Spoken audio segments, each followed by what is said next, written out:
All right, welcome to Share a Sip with my guest star, Patrick Detar. Fun fact, he's my brother-in-law. Anyway, so he's a barber out in San Jose and Walnut Creek, and we're here to talk a little bit more why we sip on Smith-Madrone. It's a Napa Cab in, yeah, I said Napa, Napa Cab, and it's 2016. All right, so first we're gonna get to know Pat a little more.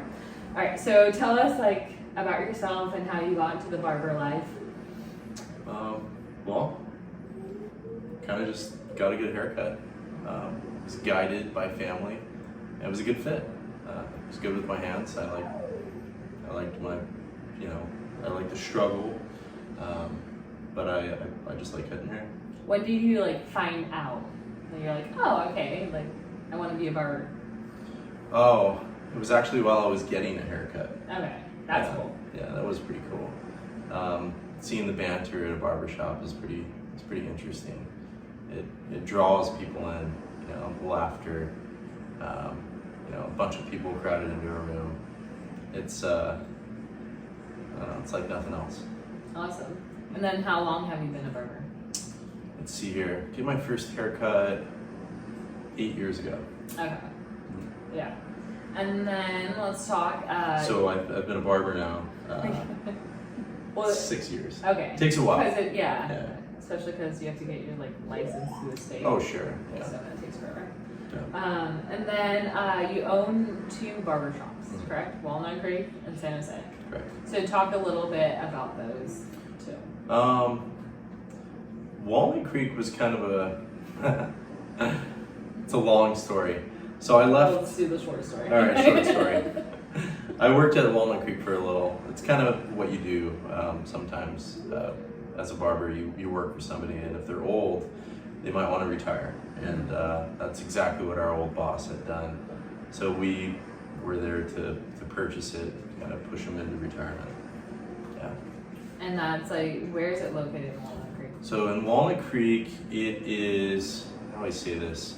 It's kind of a cool little mall. So in this little plaza, there are 3 different cities that come to a point. There's Pleasant Hill, there's Walnut Creek, and there's Lafayette. They all kind of come together, and imagine it's kind of a nightmare for the postal service, but we're technically in Walnut Creek. I can throw a baseball into, Lafayette, or... And he doesn't have a strong arm. And I don't, for about 50 feet.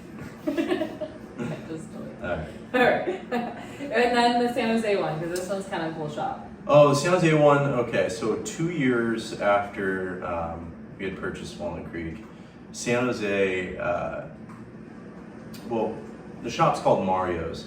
And so Mario was the man who had worked there before, and he had worked in this one little barber shop for over 50 years.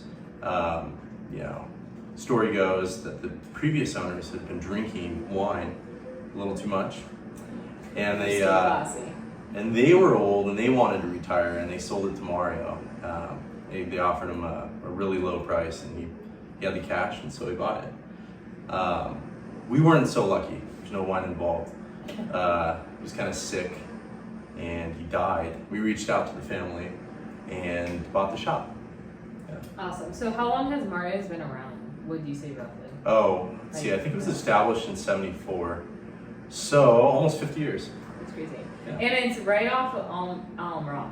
Alum Rock, And it's yeah. Old school barber shop. Mm-hmm. So what are the service, and what is Walnut Creek shop called, just in case? Walnut Creek Barbershop in Easy Shea Parlor. enough. Yeah. Okay, and then what are the services you guys offer? So, it's kind of funny. We used to do the hot shaves, the beard trims, and the haircuts, but now we're only doing haircuts. Because of COVID. Because of COVID. But once all this is over, we'll go right back to hot shaves, and then beard trims and haircuts again. What's your most popular service? I mean, it's that, why people rather go to you than Supercuts. Oh, what sets us apart? Well, I mean, definitely fresher haircuts. I know that for a fact. Yeah. I don't know, the experience. The haircut's great, but I always find it funny because sometimes, you have a 3-hour wait, and someone would be waiting for a buzz cut. It's you just get used to your barber. You get used to the little things. And then when they're gone, if they're closed, or if you happen to miss them, I don't know, it just doesn't feel the same. So it's kind of a weird thing, you know, what draws somebody into our shop. I think we're family friendly, which is kind of rare. You know, we're not a salon. You know, we don't offer any of the you know, the nail services or colorings or anything. It's just short variety haircuts. We specialize in them. You know, we do them well. Alright, so what is your advice for anyone that's looking like to become a barber? Cut someone's hair. Try it Cut out. someone. Yeah, really cut your friends, cut your family, and then figure it out. Because the first time you hold the clippers, I mean, they're clunky, they're big, they're you know, you're gonna bald somebody out, take a huge chunk out of someplace that, you know, it shouldn't be bald. But for the most part, it's one of those things where you're not going to learn unless you make a ton of mistakes. Yeah. And you know, I still make mistakes. You know. Yeah.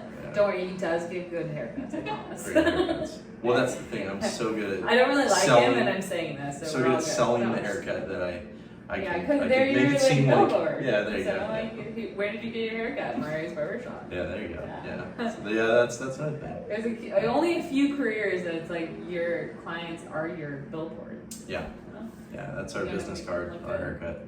Yeah. Word of mouth, that's probably the Biggest. most important. Oh yeah, the way to grow your barbershop. But I mean, you know, to go back to the question, it's one of those things that takes a while, and you got to be patient, and you got to be good with your hands, and you know, you got to have an eye for what's in at that moment in time. Yeah. Yeah. So what are the 2 ways of becoming like a barber, or if there's more? Oh yeah, there are 2 routes in California to be a barber. You go to barber college, right? A licensed school. You know, once you have X amount of hours, I think you can bang it out in a year. Not a bad way to go. It could be, you know, 10 to 25 grand if you're not careful. You can really dig yourself into some debt, and then come out of school a terrible barber. You know, because it really doesn't start until you're working in the shop. You know, so you're learning from a guy who probably he went that route. Yeah.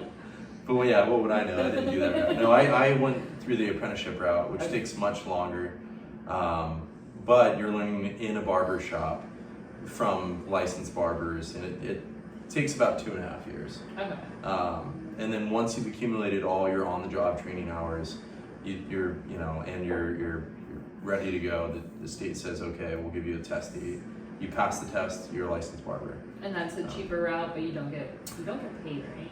Well, it just depends, you know, if you, no, so technically while you're doing the apprenticeship, you're supposed to, you know, you're getting minimum wage, you're not getting much. Okay.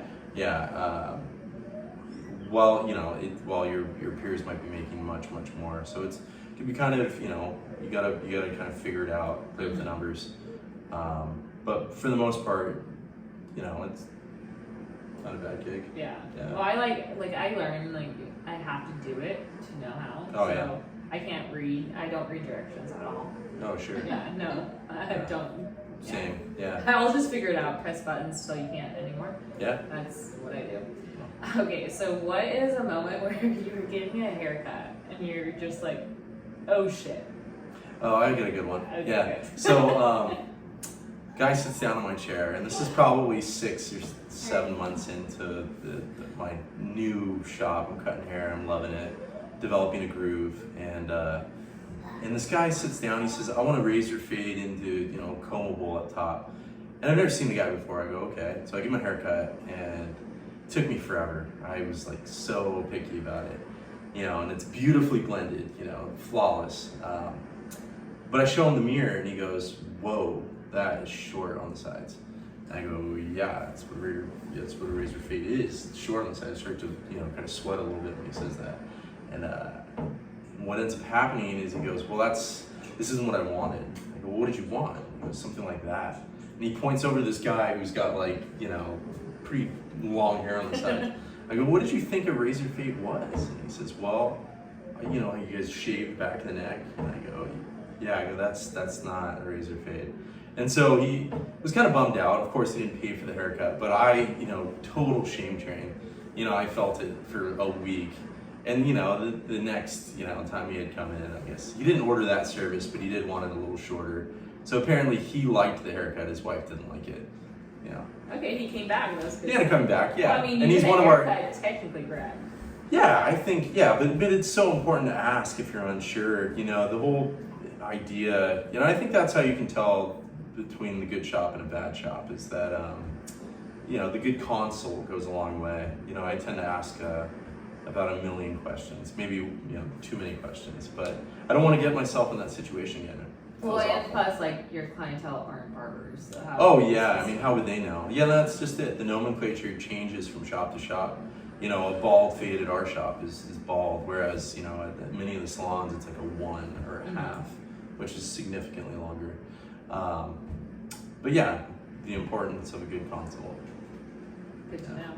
Any good, like, beard stories? Beard stories, yeah. So while I was learning, kind of brutal, but I had to recruit people. Humility, it's a big part of this learning process. So you know, my wife and I, we go out to dinner, and I see this guy that's delivering our drinks. I go, hey, I want to trim your beard. If you want, I'm trying to show my bosses that, you know, I'm a skilled barber, you know, and they want them to throw me in the chair. You gotta earn your chair in the beginning. And so he agrees. He says, yeah, I mean, I have no problem being a dummy. You know, I like my beard. I like it kept. I'll go in every week if you're good. And so I give him this killer beard trim. And, you know, the whole idea was that I wanted to give him a beard trim, but I also wanted to show him the shave. You know, I've been practicing the shave for months. And so I give him the beard trim. It looks great, you know, and he's happy with it. And then I go, okay, let's start the shave now. And so I recline him, I lather him up. And in the first swipe, I take off half of his beard. And he props himself up because the chair's reclining. He props himself up and he goes, what just happened? I go, what do you mean? And he goes, my beard, I haven't been clean shaved since I was 15. And I was like, well, okay, well, we can fix it. You know, we can blend this in. It'll be, yeah, we can. And so I give him this goatee, and my bosses were there just totally laughing. Horrible moment. But he, you know, we saw him 2 weeks later, and, you know, he had a full-on beard again. This guy was the hairiest man alive. But yeah, I mean, the importance of a good, you know, communication's huge. That's so funny. Yeah. I've definitely had those, like, hair moments. One time I told my girl I wanted to go back to my blonde. I was brunette. She turned me around and I was brunette still. I went home and cried. Yeah. I love it. Because I just paid a lot of money for my hair to look exactly what I came into. Yeah, that was fun. So, you know, like, salons and girls, like, they're like, I feel like hairdressers are like a therapist in a way. Or I've always wanted to know what the guy's mind is. So, do guys tell you your problems? Oh, yeah. So they're like us. I'm just kidding. Well, it's funny because you never want to poke. You know, you're just there to listen. Yeah. But, you know, I have this problem where I'll listen and then I'll give bad advice, and it'll be over the top bad advice. I'm just kidding. Yeah, and you know, I'm a barber, I'm not a therapist, so I'm well within my, you know, I can say whatever I want.